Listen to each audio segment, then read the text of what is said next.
4 years of war changed how Russia works. Russians see their country differently now. Things that once felt solid before 2022 no longer seem relevant. Everything has shifted. The school curriculum, the criminal law, the ways people make money and the ways they lose it. The war changed the logic of the system itself. It hardened some parts, hollowed out others, and pushed the country into a new shape that many still do not fully recognize. So, if you want to understand what Russia is becoming, you have to look past the battlefield and into the machinery of power, property, daily life, and privilege that this war has quietly rebuilt. I'm Elvira Bary, a writer born in the USSR, and today I want to show you what 4 years of war have really done to Russia. Here's our roadmap. The third break. Why this is the third great rupture in Russian history in just over a century. The war economy. How one part of Russia now feeds on war while the other pays for it. The new nobility. How privilege is narrowing around war while everyone else becomes disposable. Property on lease. Why business no longer owns its assets but rents them from the Kremlin. The front comes home. How war entered daily life inside Russia itself. Rule by emergency. Why planning is dying and improvisation is taking over. If you value independent analysis, subscribe, like, share, join my think tank, or support through PayPal or Super Thanks, or tap hype points. That is how this channel stays free to say things that other people wouldn't. And if you are listening on Spotify, hit follow so the next episode lands in your feed automatically. Thank you for being here. Let's begin. The third break. To understand what the current war has done to Russia, we need to look at the background and see the broader context. Change becomes visible only when we can compare it with what the country has lived through over the past 100-odd years. And in that past, Russia went through two fundamental ruptures. The first was 1917, when the old empire broke apart and the country was rebuilt as the Soviet system. That system rested on a radical idea. Private property, at least in any meaningful sense, was not supposed to exist. The state was supposed to plan and distribute everything. The population, in turn, was supposed to forget about private desires and personal comfort and devote itself to a radiant future that would arrive someday later. This model had one real strength. It could mobilize resources on a huge scale. It could force people into factories and giant projects. At an enormous human cost, it carried out industrialization. It built heavy industry, a huge army, and later a nuclear and space program. It could achieve dramatic, concentrated feats that looked impressive from the outside. But it had a fatal flaw. It could not adapt. Once humanity entered the post-industrial age, the Soviet system stopped being competitive in any real sense. Yes, it could still carry out individual prestige projects. It could build missiles. It could stage power. But it could not do what advanced societies increasingly needed most: organize flexible mass production, improve quality at scale, and foster innovation. That is why the USSR could launch a man in space and still fail at something as basic as producing normal women's boots or cheap, reliable tape recorders in the quantities people actually needed. Scaling quality requires a very different organization of labor, finance, management, supply chains, incentives, and feedback. The Soviet system was structurally bad at all of this because it did not trust individual choice, market signals, or independent initiative. Then came the second break in 1991.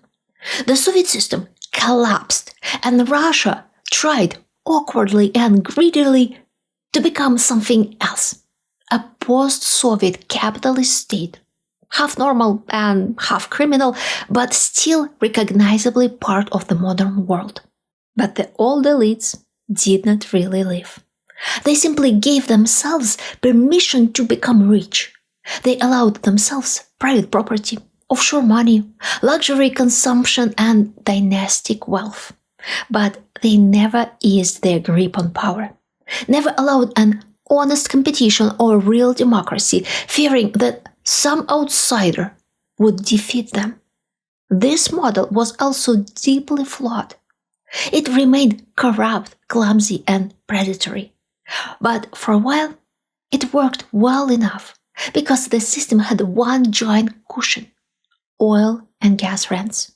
That powerful stream of income covered for bad decisions, weak institutions, and lazy management.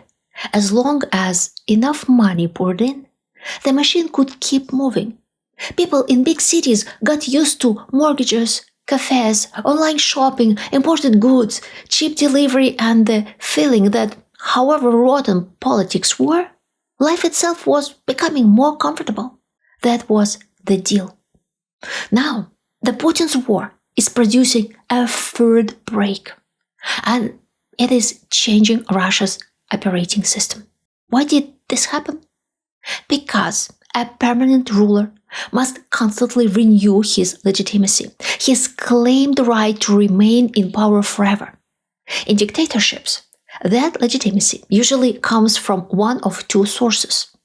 Either the ruler delivers major national projects that visibly improve life, as in fascist Italy in the 1920s or Nazi Germany in the 1930s, or he delivers sustained economic growth, as China did for decades. In both cases, the message is, I stay in power because under me, life gets better. But permanent rule has a built-in poison. The longer one man stays at the top, the worse the quality of decisions becomes. Real feedback disappears. Systemic mistakes pile up. Growth slows, then weakens, then can vanish altogether. And with that, political support begins to rot. At that point, the dictator is left with one final source of legitimacy: military victories. That is why dictatorships drift toward war again and again. War becomes the last argument, the last performance of strength, and the last way to prove that the ruler is still necessary. And once war begins, the logic changes completely. Now, it no longer matters whether ordinary people live worse lives or whether the economy keeps degrading. All of that can be sacrificed in the name of the country's survival, at least as the ruler defines it. But in reality, it is about his own survival. He cannot step down from power because for him that would mean destruction. So he is willing to reorganize the entire country in whatever way is necessary to make his rule permanent. That is the third break Russia is living through now. The war economy. The easiest way to misunderstand today's Russia is to look at a few numbers and stop there. Industrial output rose. A factory is hiring. Some regions report growth. From far away, it can still look like motion, even strength. But the key question is not whether Russia still produces things. The key question is, what kind of things? For whom? And at whose expense? Today, Russia has in effect two economies. One economy is tied to war. It serves the front, the military, and the industries that keep war alive. This includes the obvious parts: shells, missiles, armored vehicles, and drones. But it also includes the less glamorous layers underneath: logistics, uniforms, boots, machine parts, fuel systems, storage, and security. The endless, ugly plumbing of sustained violence. This economy gets priority. It gets state orders, political attention, funding, and access to scarce labor. In 2025, military-related sectors were driving Russia's industrial output spike, while most civilian sectors were already showing weakness. And then there is the second economy, the one that pays. It is the civilian world that keeps losing people, credit, predictability, and room to breathe. This second economy does not disappear, but it becomes a cow that's being milked for the front. That is the structural change. For years, the Kremlin tried to preserve a kind of dirty balance. It allowed businesses to make money. It allowed people to consume and live comfortably. In return, it asked anyone to stay away from politics and never challenge the decisions made at the top. That felt like a fair deal for many Russians, especially those who lived through extreme poverty and literally starvation in the 1990s. But now the state is breaking this deal because war is too much. If more resources go into war production, something else must go without them. And war production creates a very deceptive kind of prosperity. If a missile factory is busy, that counts as output. If a tank plant hires more workers, that counts as employment. If a uniform supplier gets rich, that counts as business activity. But none of this converts into sustained prosperity or future growth. A missile explodes. A tank burns. A uniform wears out in a trench. That is why war can make an economy look active while making a society poorer. And the longer this goes on, the more wrapped the structure becomes. Businesses learn that the surest route to surviving and possibly even thriving for a while is to align themselves with war. Serve the military supply chain. In a normal economy, firms compete to satisfy consumers. In the war economy, they compete to become necessary to the state. That is a different civilization. It changes incentives, ambition, and even dignity. A talented young person no longer asks, "What can I build?" but "Where can I certainly make decent money?" And decent money, as well as job certainty, is increasingly linked to force. The new nobility.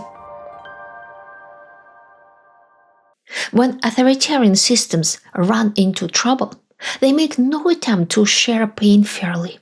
Instead, they concentrate privilege. That is the real social change war has produced in Russia. The post-Soviet system had a wide gray zone of beneficiaries. If you were connected, flexible, cynical enough, or simply lucky enough, you could still make a place for yourself. You could get contracts, build a comfortable business, buy property, and live a better kind of life than most people. That world is narrowing. The state no longer has the resources to protect everyone. It has to choose. And when authoritarian states have to choose, they choose the people who keep the regime alive in the most direct sense. In today's Russia, that means that all privileged class is giving way to a narrower one. People tied to force. The siloviki. The defense industry. Military suppliers, the people who build, transport, finance, protect, or politically enforce the war machine. Their needs come first. Everyone else is becoming more disposable. That is the meaning behind the internet crackdowns. Many people still treat them as a censorship story, and of course, censorship is part of it, but they are more than that.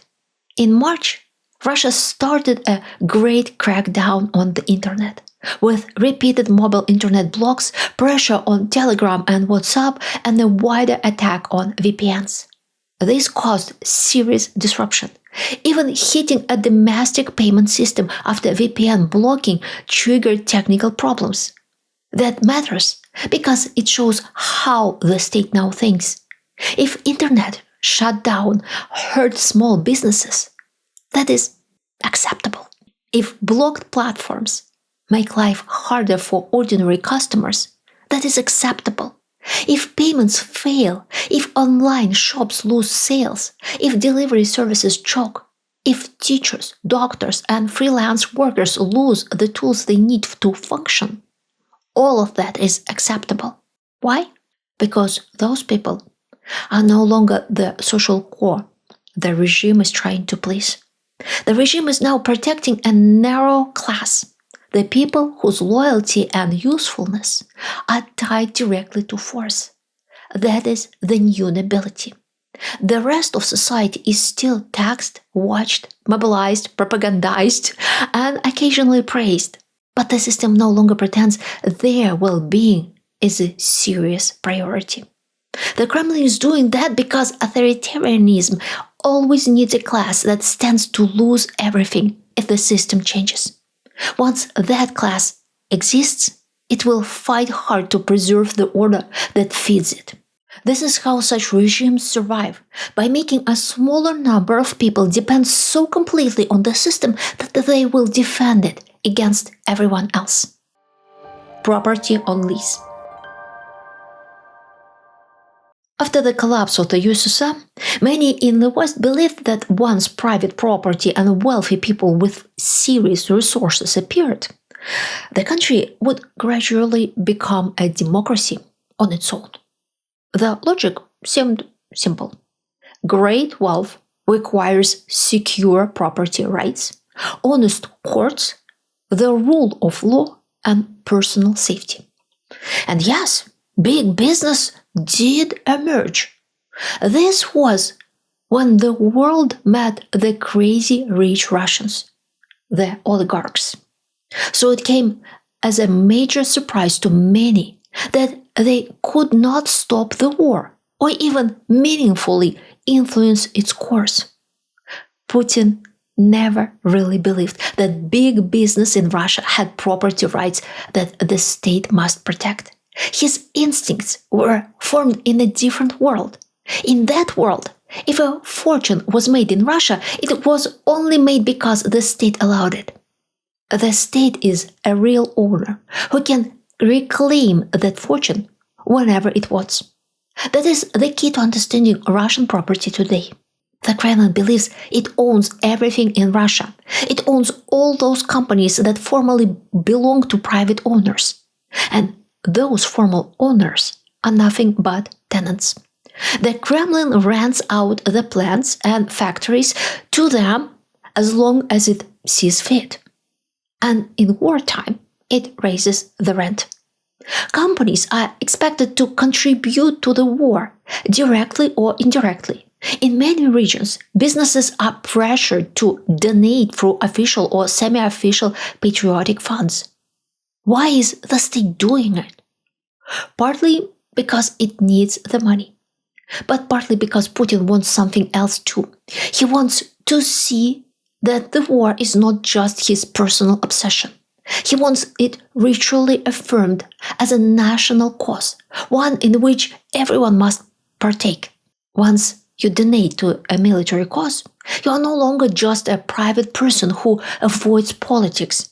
You have pledged allegiance. You have kissed the ring. And if you do not kiss it enthusiastically enough, the state has many ways to remind you who is the boss. Since the start of the war, around $50 billion worth of assets had changed hands in Russia. Most of these were seized by the state. In October 2025, even Russia's central bank pushed back against some of these seizures, saying that rights of shareholders had been violated. But that dissent had no consequences. No assets were returned to their past owners. No one was reimbursed for the damage. That happens because businesses, even the largest ones, cannot really resist. Business owners have no armies of their own, no private force strong enough to challenge the state. The law is not on its side. Moving abroad is easy if you run a Telegram channel. It is harder if you own a factory. So what happens? Businesses adapt. They perform loyalty and hope to earn safety by being useful. But a system like this doesn't do guarantees. The one who is useful today might still be sacrificed tomorrow when the wind changes. The front comes home. For a long time, the Kremlin offered Russians a comforting version of war. Yes, there was fighting, but it was happening somewhere else, at the edge of the map, on a screen in someone else's life. You could still drink coffee in Moscow, open a manicure studio in Kazan, order sneakers in Yekaterinburg, and pretend that politics was filthy but separate. That separation is starting to collapse. War is no longer staying neatly over there. It is seeping into ordinary Russian life, piece by piece, until the distance between the front and the home front stops meaning very much. Start with the drones. Over the last year, Russian energy infrastructure, depots, airfields, and industrial sites have had to live with something that didn't exist in normal business planning before: the expectation of aerial attack. That changes everything. If you run a company, you now have to think about the cost of shielding facilities and the risk of supply interruption. You might have to stop production because a power line is disrupted. Some of your staff might get injured or killed. Even where no strike lands, the system absorbs the cost of preparing for strikes. War becomes a tax. Then there's labor. In February, Russia needed at least 2.3 million additional workers. This shortage, worsened by the war, was so severe that the country was pivoting to India for labor recruitment. And a labor shortage means delayed construction, slower transport, poorer service, and more pressure on everyone still working. People who are still willing to take jobs often fall for higher salaries and better job stability in the industries that serve the military. Civilian businesses simply can't beat those offers and lose the competition for labor. That is another way in which the front comes home. Rule by emergency. A normal state governs through routine. It writes plans and allocates money. Bureaucracy is clumsy, slow, often stupid, but in a functioning country, it still gives ordinary people one precious thing: predictability. Wartime Russia is losing that. Once the plan dies, something else takes its place: emergency rule. That's when the normal chain of decision-making is constantly interrupted by improvisation from above. Whoever reaches the boss first or pleases him best can suddenly reshape the priorities. The lower levels are told, now we do it this way, and then left to clean up the mess. This is a very expensive way to run a country. It destroys planning because no one knows which rule will still matter next month. It destroys responsibility because nobody wants to own a decision that may suddenly become politically inconvenient. You can feel this style not only in Moscow, but all the way down the chain. Regional officials spend more and more time reacting to disruptions they didn't choose and cannot really prevent. Labor shortages, infrastructure strain, internet shutdowns, sudden orders, transport problems, drone threats, public anger. Their job becomes less develop the region and more keep the panic below the line. That kind of state can survive for quite a long time, but it survives badly. It becomes louder, more nervous, more arbitrary. It asks for sacrifice while offering less clarity. It speaks the language of urgency because urgency is now the main tool by which it justifies almost anything. And once a country gets used to being governed by urgency, it becomes very hard to return to rules, because rules set limits and urgency erases them. Before you go, I want to ask you something. What is the first sign that tells you a country has already broken? Is it when people stop planning? When property stops feeling real? When privilege narrows to those closest to force? Or something else you think matters more? If this video helped you see Russia more clearly, please like the video and subscribe. Share it with one person who still thinks the war changed only the battlefield. And if you want to support this work directly, you can join my think tank or use PayPal or Super Things. You can also tap high points to help this episode travel further. And if you are listening on Spotify, follow the show so you don't miss the next episode. Thank you for watching. See you next time.